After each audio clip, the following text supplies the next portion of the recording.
Hello, this is Anviti. Welcome to the news with NDTV. It's Friday, July 11th, and coming up in today's episode. Comedian Kapil Sharma's Canada cafe attacked over religious jokes. Tesla soft launches before officially entering Indian market. Siddaramaiah's strong claims on Gandhi support. And speculations rife in international media regarding AI 171 crash probe report. Actor-comedian Kapil Sharma's Caps Cafe was shot at on Wednesday night, local Canada time, by Khalistani terrorists over allegedly insensitive jokes towards Nihang Sikh community. Khalistani terrorist Harjeet Singh Laddi took the responsibility for the attack, and in a social media post he said that in an episode of Kapil Sharma's comedy show, The Kapil Sharma Show, a character made some humorous remarks about the dress or behavior of Nihang Sikhs, which hurt religious sentiments. Meanwhile, reports show that security around Kapil Sharma's home in Mumbai, along with his set where he shoots his comedy show, has been beefed up in anticipation. Going back to the attack on Wednesday, a man sitting in a car fired at least 9 shots at a window of the newly opened cafe. Fortunately, no one was seriously harmed in the attack. Responding to the incident, Caps Cafe shared a message from the heart stating that the team is processing this shock but not giving up. In a message shared on Instagram, the Caps Cafe noted that the intersection of violence with the dream is heartbreaking. It also thanked its fans for the support and urged them to stand firm against violence. Quote, "We opened Caps Cafe with hopes of bringing warmth, community, and joy through delicious coffee and friendly conversation. To have violence intersect with that dream is heartbreaking. We are processing this shock, but we are not giving up. Thank you for your support. Your kind words, prayers, and memories shared via DM mean more than you know. This cafe exists because of your belief in what we are building together. Let's stand firm against violence and ensure Caps Cafe remains a place of warmth and community. From all of us at Caps Cafe, thank you and see you soon under better skies." Unquote.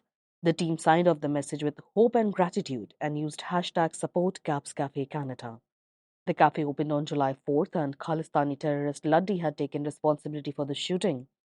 According to officials, Laddi is one of anti-terror agency NIA's most wanted terrorists and is associated with the Babbar Khalsa International.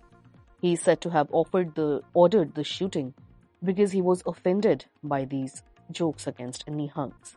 Quote, "These remarks were considered to hurt the religious sentiments of Nihang Sikhs. This mockery is a mockery of Sikh spiritual traditions and the dignity of Nihang Sikhs. No religion or spiritual identity can be made fun of in the guise of comedy," the post read. Laddi reportedly tried to contact Kapil Sharma's manager but did not receive a response. "All our calls were ignored," he said in the post.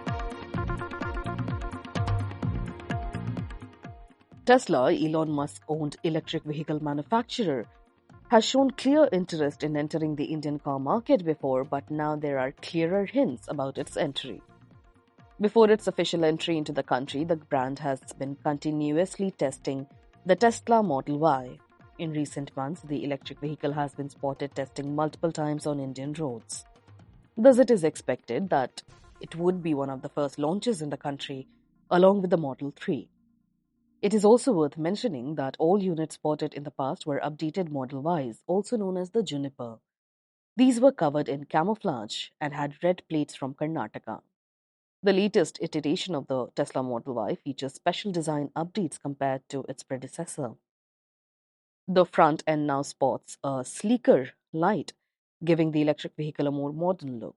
While the overall shape remains unchanged, the back of the vehicle now includes connected tail lights. Various paint color options enhance the design, including pearl white, stealth grey, deep blue metallic, ultra red, quicksilver, and diamond black. Inside, there are only 2 color choices available, all black or all white. The Tesla Model Y offers a single configuration option to boost its performance.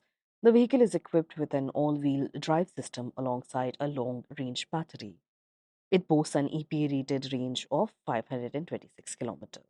The brand will open its first dealership in Mumbai, followed by the second one in Mumbai, with this The first car of the brand is expected to be launched in the country in the coming few months around the festive season. Most probably, it will be sold in the country as a completely imported unit.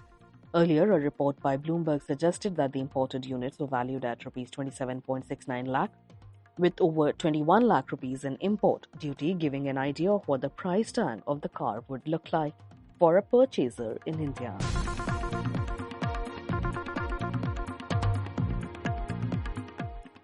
Karnataka Chief Minister Siddaramaiah has doubled down in the power struggle with his deputy D.K. Shivakumar, claiming the full support of the Congress top leaders, including the Gandhi family, lies with him. Siddaramaiah told NDTV he could not continue in his post without the party's backing. The veteran politician made it clear he intends to see through the 5-year term that began in 2023, hopefully putting an end to the rumors that there is a mutiny brewing among his deputies. Quote, "The question of leadership is not with the High Command. Shivakumar's challenge has been resolved. I'm getting the full support of the Congress High Command. Wouldn't have continued if they had not supported me," the Chief Minister told NDTV today in Delhi. But last evening's meeting with Randeep Surjewala, the Congress troubleshooter's visit to Bengaluru last week to broker another truce, suggests all is not well in the state. Siddaramaiah and D.K. Sivakumar are both in the city, ostensibly to discuss party appointments and invite Defence Minister Rajnath Singh for a state event. Quote, "Yesterday, Shivakumar and I met Surjewala. We discussed appointments to remaining municipal boards and corporations and opportunities for party workers. He's coming again to Bengaluru on July 16th and we will finalize the list," the Chief Minister said, adding, "The meeting was incomplete." Siddaramaiah's have full support message today follows yesterday's no vacancy for the Chief Minister post declaration and underlines his resolve to hold firm to that position. Quote, "D.K. Shivakumar himself said that there is no vacation for the Chief Minister post. There is no 50-50 formula. I'm the Chief Minister of Karnataka," Siddaramaiah told reporters. The 50-50 formula was a remark made by certain members of the Congress fraternity as well as outsiders that after the 2023 win, it was decided that Sivakumar and Siddaramaiah would share the chief ministerial post for 2.5 years each. The Congress's joy at victory over the BJP had been quickly replaced by tension as Siddaramaiah and DKS had squabbled over who would become the chief minister. DKS, credited with orchestrating the party's win in 2023, was hoping to be suitably rewarded, but the Congress opted for Siddaramaiah, who had the support of the MLAs. There was then talk of Siddaramaiah agreed to step down halfway through his term, which will be in September. Over the past few weeks, that deal has been repeatedly referred to by MLAs loyal to Shivakumar, but those loyal to Siddaramaiah have denied any deal. As DKS and Siddaramaiah camps squabbled, and tensions soared. The Congress sent Surjewala to sort out the issue, and he seemed to have done that after DKS, albeit grumpily, backed down.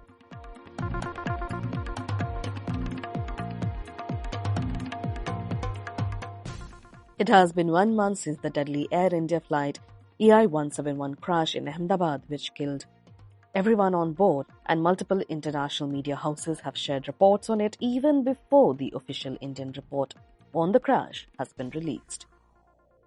In most of them, they tried to suggest there was nothing wrong with the Boeing Dreamliner 787-80, especially according to Wall Street Journal. The authorities in India submitted a preliminary report of the crash last week, and the report that offers the first official clues as to what could have caused the aircraft to plummet back to the ground merely 30 seconds after takeoff is expected to be released soon enough. As per rules, the report has to be uploaded within 30 days of the accident. Meanwhile, according to Bloomberg, though not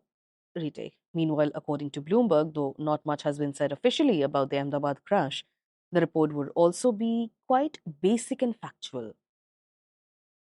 The report states, if we refer to the previous findings, it is quite unlikely that authorities are unlikely to draw definitive conclusions or assign blame, as their work continues in the coming months to piece together the complicated puzzle of what happened on Boeing's Go 787 Dreamliner on June 12th.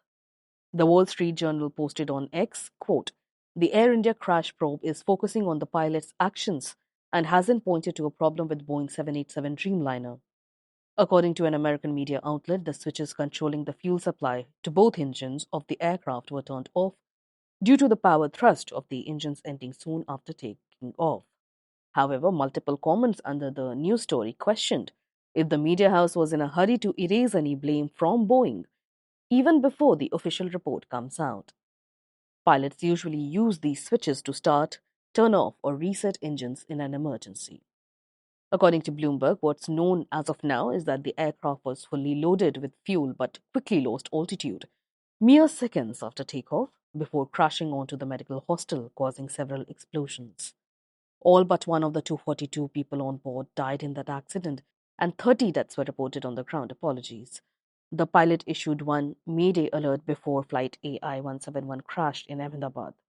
Videos that have circulated widely of the plane's takeoff and brief time of the air show that everything is normal until they don't put in the landing gear, and very shortly after the aircraft is losing thrust, said Bjorn Firm, an aerospace analyst and former fighter pilot, in an interview to Bloomberg. It is speculated that the power loss seems to happen in both engines at the same time. There was no puff of smoke, which rules out a bird strike, nor a yaw by the aircraft that would be typical if one engine failed first. The 787 Dreamliner and other commercial planes have more than enough power to complete takeoff on a single engine, and pilots are well prepared for that event. So far, investigators also haven't found any evidence that would suggest the crash was caused by a design or mechanical problems, said Bloomberg, adding that with Boeing aircraft or GE engines, according to the people familiar with the matter in their interviews with Bloomberg. That's all for today. You were listening to the news with NDTV, your daily newspaper and TV bulletin wrapped in a compact podcast.